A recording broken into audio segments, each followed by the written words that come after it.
Hey, welcome to Midas Letter Live. In this segment, we have the CEO of Curaleaf Holdings, Inc., trading on the CSC under the symbol CURA, C-U-R-A. That's Joe Lusardi. Joe, how are you doing today? Great, thanks for having me. Yeah, no problem. I mean, your company right now seems to be the talk of the town with the biggest ever reverse takeover on CSC history. Why don't you just give us a general overview as to your company and the assets that you have going on right now? Yeah, sure. So Curaleaf is a U.S. vertical cannabis operator. We operate in 10 states presently, and we'll enter two more states this year. And we are vertical, so 90% of what we cultivate and manufacture, we sell in our own dispensaries.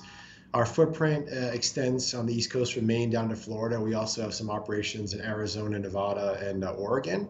And we are trying to create a national brand in cannabis. We want to be the most significant retailer of cannabis in the country underneath the Curaleaf brand.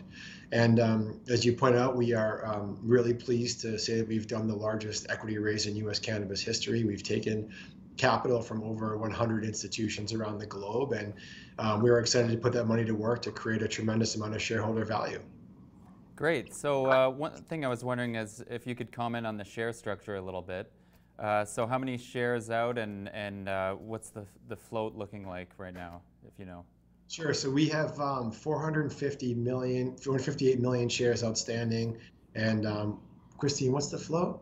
508.5 million on a fully diluted basis. 508 million on a fully diluted basis. And we raised 400 million at a $4 billion pre-money valuation. Okay. So in terms of management, US, okay. In terms of management ownership on a percentage basis, can you comment on Yeah, that? sure. Yeah, happy to do that. So our executive chairman, Boris Jordan, owns about just under 40% of the business. And then we have a couple other shareholders that own close to about 80% of the business in total. Management has 10% of the company, and then there's about 10% that was owned by some early angel investors in the company, which was previously called Paliatech. And so that's really the cap table. And then we just floated 10% on the street at 400 million. So that's how it all breaks down. Okay. So that sounds good. I just wanted to get you to comment on your brands for a minute here. You've got some hemp interest as well as Curaleaf, which is the mainstream cannabis brand. Why not just give our viewers an overview of what the branding situation looks like for Curaleaf? Yeah, so I mean, Curaleaf today is 98% medical cannabis, and so we're very much a THC company, if you will, or THC CBD, grown under state compliant medical marijuana laws. But we have just recently also launched Curaleaf Hemp. That's our new CBD line, and that product is manufactured using isolate grown in Kentucky and Arizona, and that's a nationwide CBD product that we're going to be launching here imminently this week. But the vast majority of our business today is in the medical marijuana space under state regulated programs. Okay. I also see here UKU Craft Cannabis. Is that? Yeah, so Yuku is our wholesale brand, and so we just launched that out in Oregon. It's a bit more of an edgy brand. It will likely be used in a wholesale context and also as we go into adult use markets. And so that's a little bit of a different brand that we'll roll out. It's a craft cannabis brand. Right. Okay. So I can see looking forward that you guys have a lot of planned expansion in terms of dispensaries. So what does that look like in terms of what you're growing? So maybe give us an idea of how much cannabis you're growing, and then from a retail perspective, is there partnerships that are existing, for you guys to kind of fill out those stores? Yeah, so we're vertical. We have 600,000 square feet of operations for cultivation and manufacturing currently in operation. And so we have a very significant operational capability where, because we operate on the East Coast and in most states that we operate in, for example, in Florida, New Jersey, New York, the vast majority of what we sell in our stores will be our own products, not somebody else else is there really aren't wholesale markets in those states. And so we're very much vertical, and we carry the Curaleaf products in the Curaleaf dispensaries.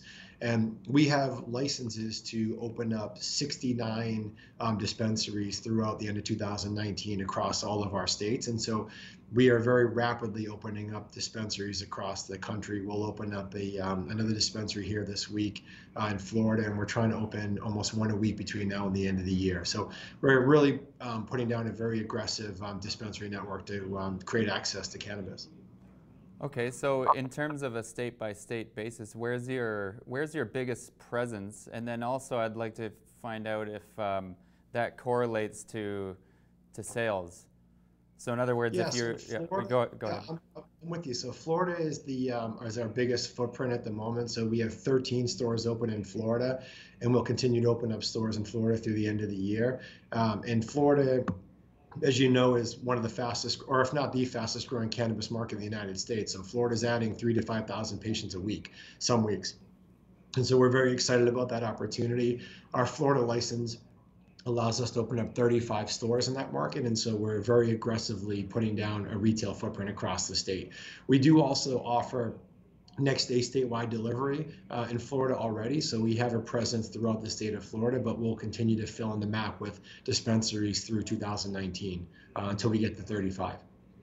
Okay, and then so looking ahead at some of the catalysts, strategically, you know, where do you have your eye on in terms of expansion, and where do you see the biggest opportunity?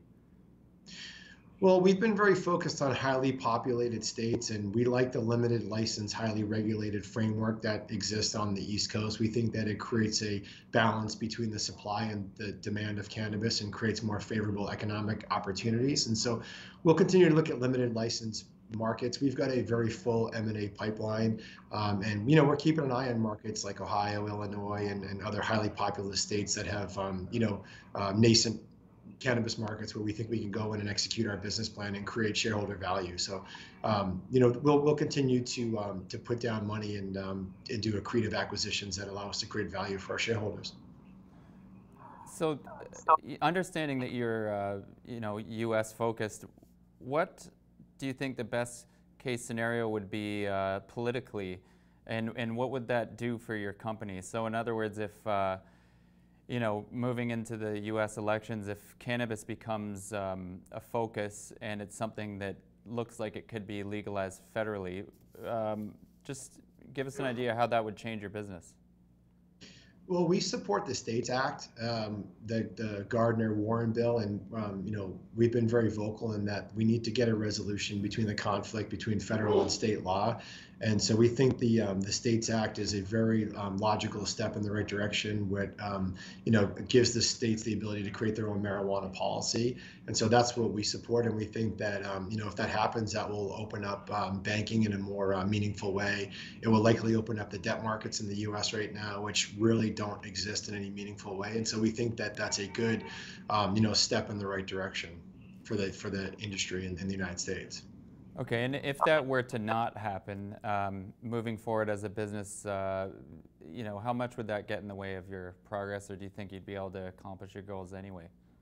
Well, we're going to continue to operate under state laws, and so we'll go into market state by state and put down an operations that's fully compliant with state laws. And so I don't think it will impede us from rolling on our business plan, but certainly it would make it easier to do. As I said, I think, if the STATES Act passes, one of the biggest impacts will be to open up the debt markets to these operators, which I said don't really exist today.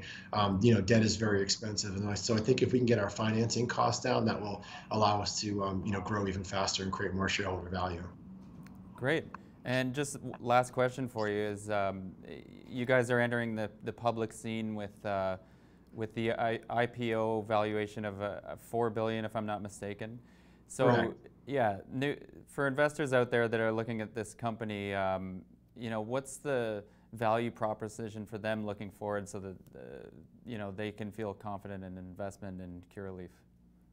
Yeah, I mean, I think if you look at Curaleaf, and we'll publish some earnings here in a couple of about 30 days, but we're growing this company at a 300% clip on the top line year after year, and so this is a high growth company. We're extremely focused on creating not only revenue but earnings. We think that that's an important factor in evaluating a business, and so we intend to create a lot of top line growth and drop a lot of money to the bottom line, and we think that will create shareholder value. Sounds good. Well, I think we'll leave it there. Joe, thanks so much for joining us today. Thanks for having me. Appreciate it. Okay.